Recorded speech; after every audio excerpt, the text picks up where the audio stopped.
Okay, so get this. You're lounging on a beach in the Maldives, sipping a tropical drink, and suddenly you hear whispers of an impeachment plot and a geopolitical tug-of-war between India and China. That's kind of like a spy thriller, right? Yeah, a bit. Well, that's what we're diving into today. The relationship between India and the Maldives. It's way more complicated than you might think. We've got this recently leaked document and some news coverage that paints a pretty wild picture. Ready to unpack it? Absolutely. Perfect. So the Maldives, everyone knows them for their stunning beaches. Hmm. But they're also in a strategically crucial spot in the Indian Ocean, right in the middle of vital shipping lanes, and smack dab in the middle of this growing rivalry between India and China. So they're like this tiny island nation caught in a game of risk. Yeah. With these two giant, India and China as the players. Yeah. And to make things even more interesting, you have Mohamed Muizzu, the newly elected president of the Maldives. He campaigned on an India out platform, promising to reduce India's influence and their military presence there. Okay, so that sets the stage for some tension, right? Talking about kicking out a major regional power like India. That's a bold move. It certainly was. And his early actions, along with some inflammatory remarks made by his deputies about India's Prime Minister Modi, definitely ruffled some feathers in New Delhi. Initially, it seemed like he was leaning towards a more pro-China stance. But then things get more interesting. The Maldives, despite the tough talk, started facing some serious economic problems. Crippling debt, a shaky economy. Desperate times. Desperate times indeed. And that's where the irony kicks in. They ended up turning to India for help. Despite all the India out rhetoric, they needed India's economic support. It's like they're saying India out, but then whispering, India, please help. Pretty much. Wow. Yeah, it's a classic case of economic realities, trumping political posturing. But just when it seemed like things were settling down, boom, a bombshell report drops from the Washington Post at the end of December. This is where things get really juicy. You could say that. The report is based on a leaked document titled Democratic Renewal Initiative. It alleged a plot to impeach President Muizzu. And we're not just talking about backroom whispers or political maneuvering. This was a plan with serious financial backing, an alleged budget of $6 million, and it involved a whole network of players. Okay, $6 million and a network of players. Now we're talking spy thriller territory. So who are these alleged players? Well, the document suggests the involvement of Maldivian opposition leaders, a former Indian police officer, a journalist connected to India's ruling party, and it even hints at potential involvement from India's intelligence agency, known as RAW. Wait, a former Indian police officer involved in a plot to overthrow a foreign leader? That's some serious cloak and dagger stuff. It definitely adds to the intrigue. One of the key figures named in the report is Shirish Thorat, a former Indian police officer who became a private military contractor. Okay, that just screams action movie hero. Or villain, depending on how you look at it. And wasn't there also a journalist tied to India's ruling party? Yes, Savio Rodriguez, a journalist and former spokesperson for India's Bharatiya Janata Party, the BJP. Both Thorat and Rodriguez confirmed a plan existed, but they deny acting on behalf of the Indian government. So we discussed a plan, but we didn't do anything. Precisely. But the allegations don't stop there.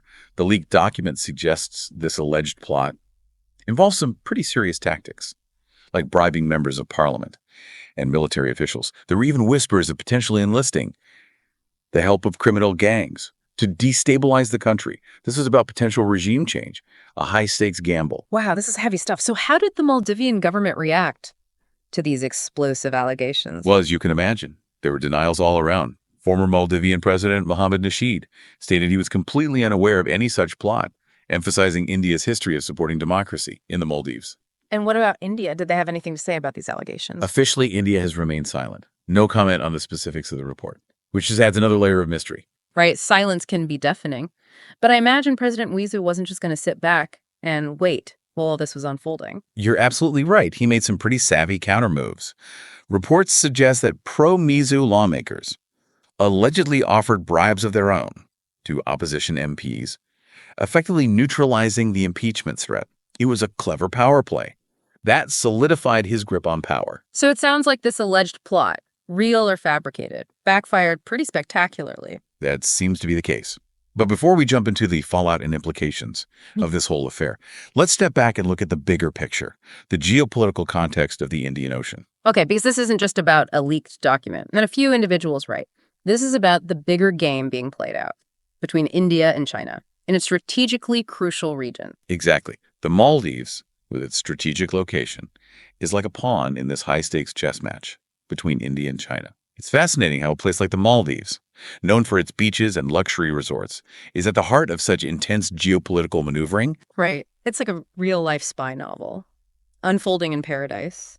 But let's delve deeper into this tug of war between India and China. India has a long history with the Maldives, right? They've been allies and partners for quite some time. Absolutely. India has been a major supporter of the Maldives for decades. They've provided economic aid, invested in infrastructure, and acted as a key security partner.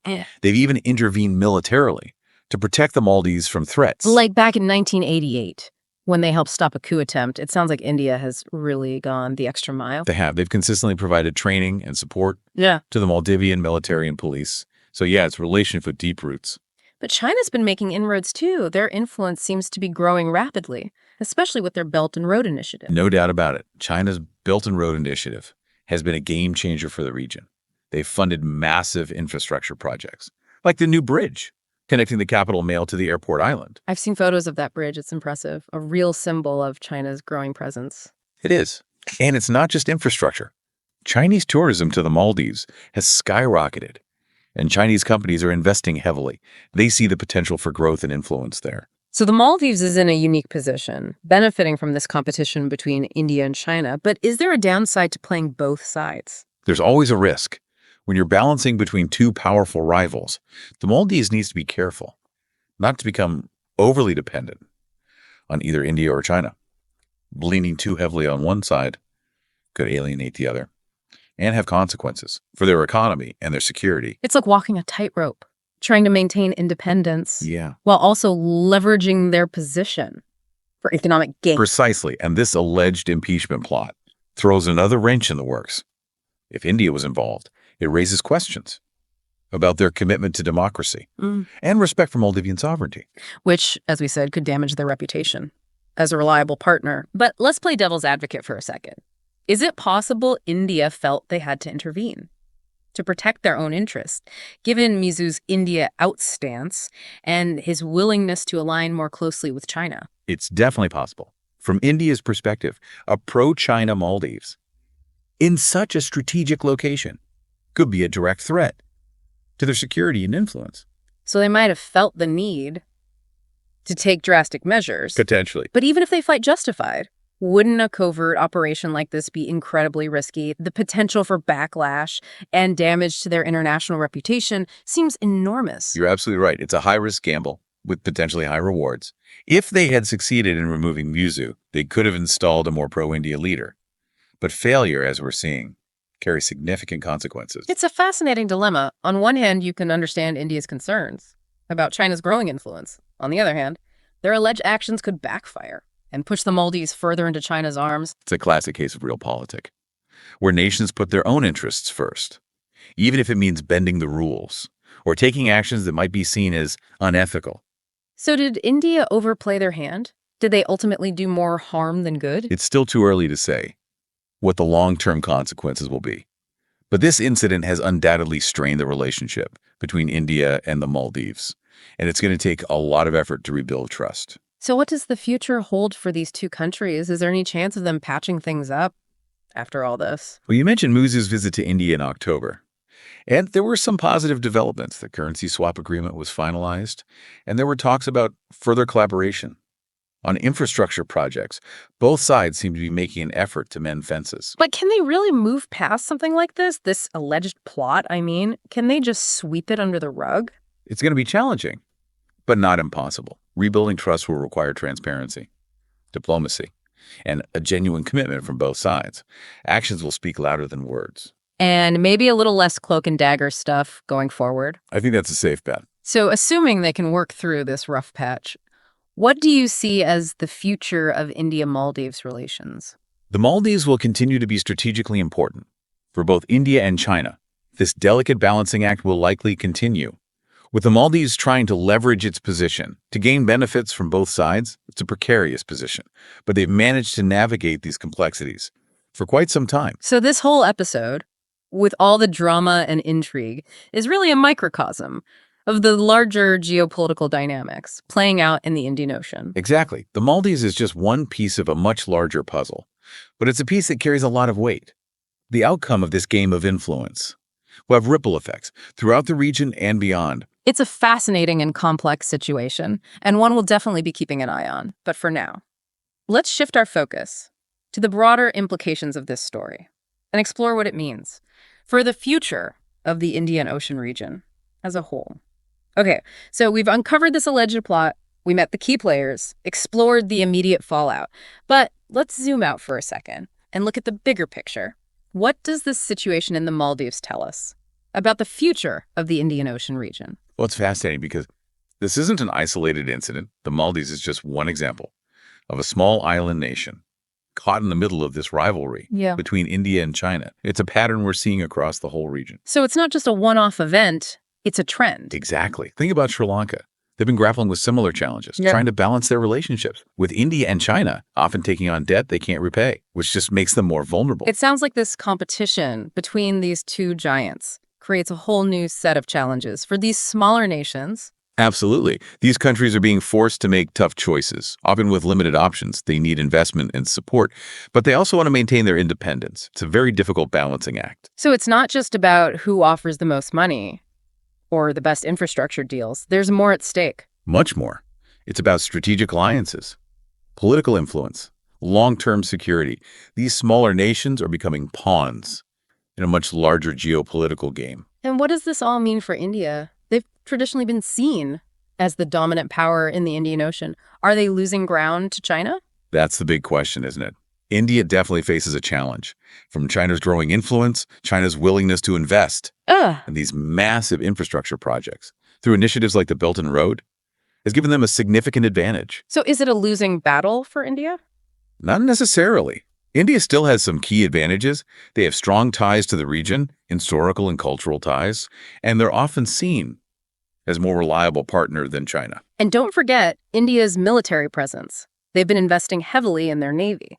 That's right.